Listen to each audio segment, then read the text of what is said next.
it looks as though Reggie heard this broadcast. So, Reggie, I'm going to be able to take her phone call.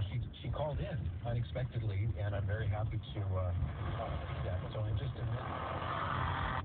Women's Rights Without Frontiers.org. Talking about something. I just caught that tail end of it there that has something to do with life. So we'll check.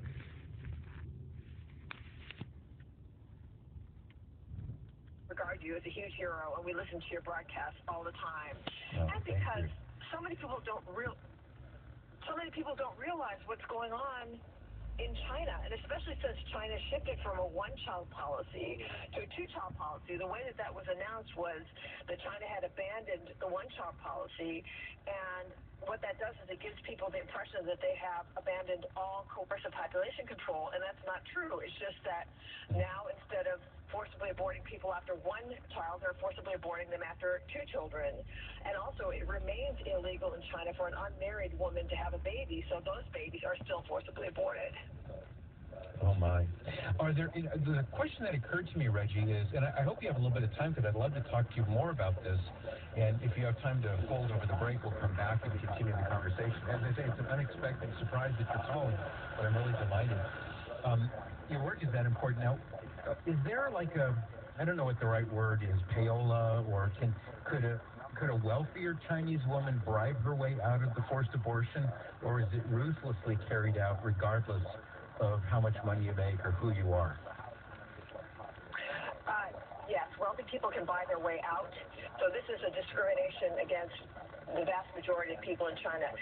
People are generally given a choice of paying a fine or having the forced abortion, and that fine can be as much as 10 times a person's annual salary. So most people cannot pay the fine, but the rich people can pay the fine, and they pay it, and then they can have more children.